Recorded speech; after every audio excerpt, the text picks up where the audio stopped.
Okay, so we're going to make our survey in Teams. Or sorry, not in Teams, in Microsoft Forms. This thing doesn't make any sense, so I talked about that in the video. But we're making Microsoft Forms, not in Microsoft Teams. So to do this, I'm going to open up my web browser. I usually use Chrome because it's easier. I'm going to go to Office365.com. And I'll sign in. So we're going to sign in.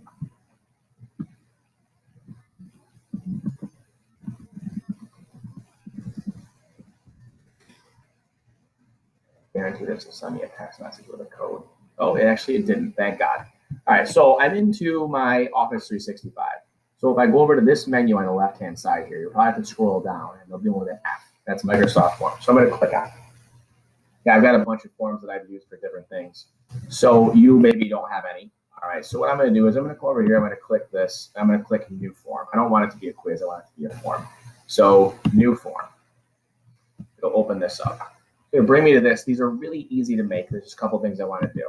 All right, so my form, again, I'm going to stick to my fake kind of project that I do everything with here. And I'm going to call it how many pair of shoes do you own? That's the title of my thing. Enter description. Again, I don't think I need a description, but I can put down gender and age compared to the number of pair of shoes. Okay, now the most important thing, I'm going to do this first. I got to go over to these three little dots, all right, the ellipses, so I can get some settings. And in here, I want to go to settings right here. This is super important. If I just do a form like normal, it will only let people with a Microsoft Office account answer it. And I don't really want it to be the situation. It makes it harder, even if the person has a Microsoft Office account, they got to log in. That's going to be extra steps they're not going to want to do. So I'm going to click anyone can respond. So that means if I send this link to you, you can respond without having to worry about having an Office account. Okay, so I do that. And then if I go down here, there's not really anything else. I could put a custom thank you message if I want to at the end. I could say, thanks for helping me out with my IP and project. It's not necessary, okay, but you could put that in there. You do not want to shuffle the questions more than likely. You can put a start date and end date, but it's not really that important to do that. And then this stuff down here, we really don't need to do any of those things. It's not going to hurt anything. So I'm going to go in there. So that's going to change my settings now so that anybody can take this. So I'm going to add some questions. All right, multiple choice, text, rating. All right, I could do a rating. Date, probably no one's going to do. This thing will give you some more options. You will probably not have to use any of these things. All right, so I'm going to do my multiple choice question. Sorry, I don't want a multiple choice question. So good example. All right, this right here is delete. I don't want that question. I accidentally did multiple choice. I'm going to delete that question. So I'm going to go back and add new, and I'm going to put text. All right, so I'm going to type in how many pair of shoes do you currently own? All right, and they're going to enter their answer right there. I can make it required so that they can't fill this out without answering that.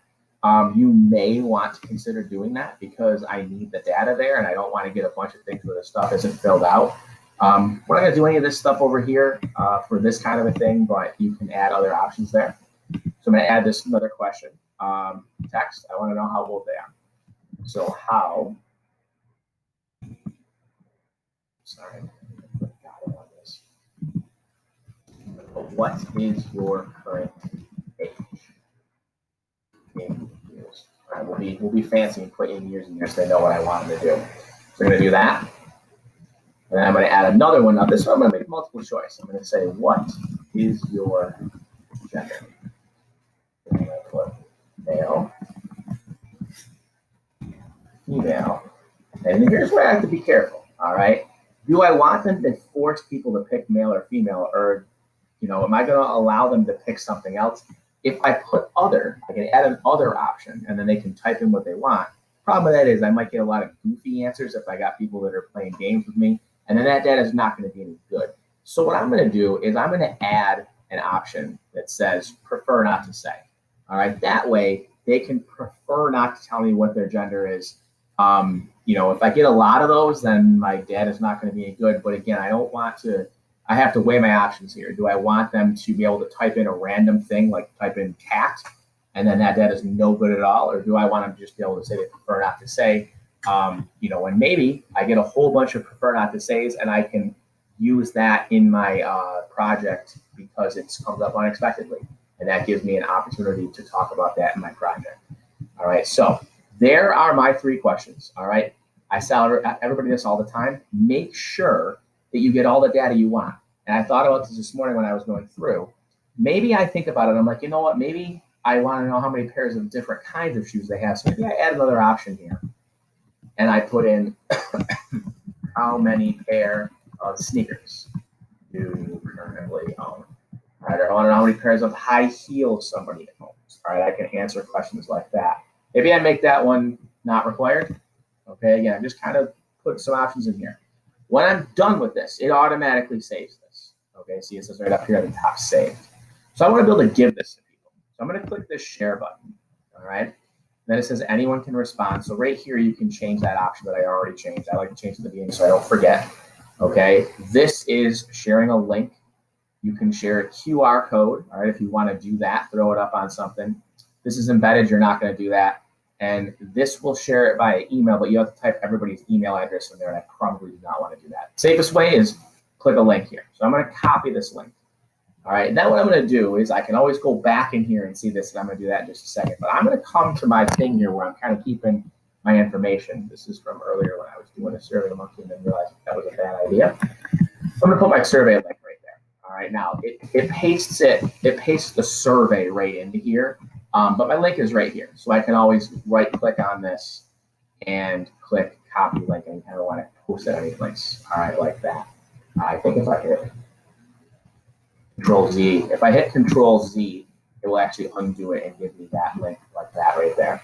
Okay, maybe I make some notes about what I did for my questions and things over here. Okay, so this is going to get me my link for my survey that I can now post on Instagram. I can send out in Snapchat group. I can send it out in any other kind of form to get people to take this. All right, so I can get people to take this survey so I can get my data. And remember, you need as much data as possible. But for some of your projects, if you're doing correlation coefficient, you need at least 40. And if you're doing chi-squared, you need at least 100. It doesn't hurt to have extra data, but if you don't have enough data, you cannot do the project. So make sure you get enough.